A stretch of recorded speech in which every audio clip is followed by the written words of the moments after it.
All right, let's dive right into this explainer and decode the actual mechanics of corporate communication. For top-tier organizations, PR isn't just about spinning a narrative or putting out fires. It's really the invisible architecture that dictates a brand's public image, navigates complex crises, and engineers lasting loyalty. Here is our quick roadmap for today.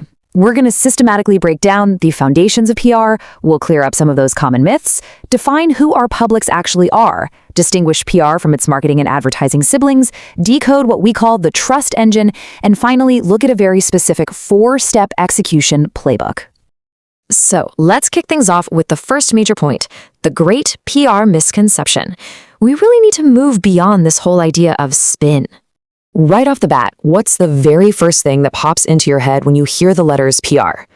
For most of us, it's press releases, damage control, or maybe flashy events. It's so often written off as just spin, right? Just getting a name in the headlines. But reducing PR to mere publicity literally misses its entire strategic firepower. Take a look at how the Public Relations Society of America defines it. They say PR is a strategic communication process that builds mutually beneficial relationships between organizations and their publics. Notice it's not about random broadcasting. It requires deep research, and the absolute ultimate goal is reciprocal value. It has to benefit both the organization and the people it touches, or it simply isn't working. Moving right along to part 2, let's define your publics. Because we really have to ask, who are you actually talking to? In the PR world, a public is any group connected by a common interest in the organization. We generally divide these up into internal publics, so think employees, managers, shareholders, and external publics, like your customers, local journalists, and the surrounding community. The strategic imperative here is nuance. It's absolutely crucial. You cannot take a shareholder pitch and use it to placate a local community group. You just can't speak to a journalist the exact same way you'd speak to an employee. The message always has to adapt to the specific expectations of that specific group. This brings us perfectly to our third point, the great divide between PR, marketing, and advertising. Let's draw some hard lines here. Marketing is fundamentally obsessed with markets and customers, right? It's all about creating and exchanging tangible value. PR, on the other hand, operates through a much wider, more complex lens. It's not just about the person buying the product at the end of the day, it's about managing the holistic relationship between the organization and literally every single public it intersects with. Now contrast this with advertising. Advertising is a highly controlled paid transaction. You buy the space, you dictate the exact message, and you put your name on it. PR is completely different. It is earned. If the media decides to cover your new product launch, it's because you cultivated an organic relationship and offered something genuinely newsworthy. You aren't just buying a megaphone, you're actually earning the microphone. And finally, there's publicity. Now, publicity is just a single tactical tool used to get attention, and it's highly uncontrolled. PR is the overarching strategic management discipline that oversees it.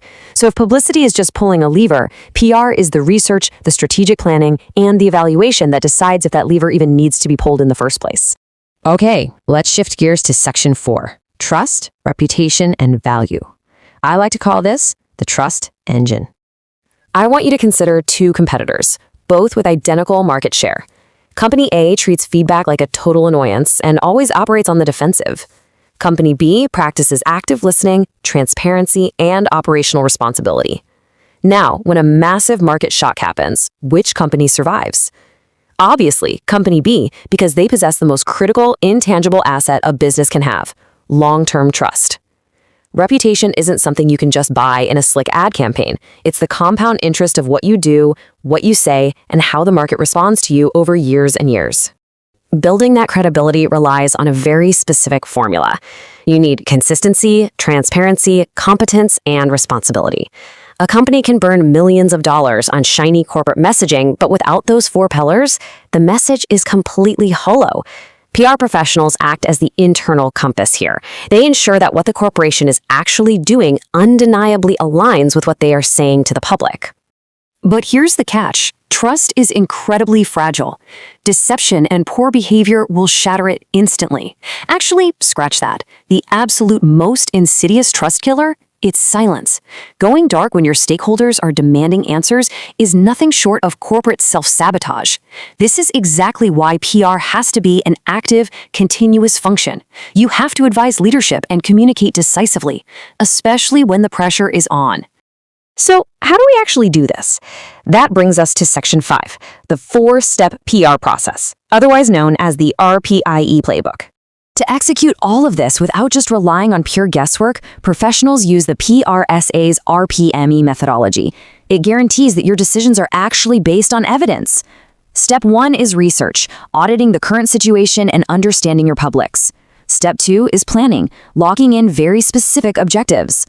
Step 3 is implementation, the actual boots-on-the-ground execution of the campaign. And crucially, Step 4 is evaluation, relentlessly measuring your results against those original goals. It's not a straight line, it is a continuous, data-driven feedback loop. Let's look at this whole ecosystem in action, say, through an electric vehicle launch. So marketing is in the background studying consumer demand. Advertising goes out and buys premium media space to make the car look amazing. But PR? PR is doing the heavy lifting beneath the surface. They're orchestrating media test drives, supplying verified safety data to industry analysts, monitoring how the community feels about the battery tech, and managing any environmental concerns. It's a perfectly synchronized machine. And today, man, this ecosystem is operating on hyperspeed. Because of the digital age, organizations can completely bypass traditional gatekeepers and speak directly to their publics online. But the trade-off is huge: a total loss of narrative control.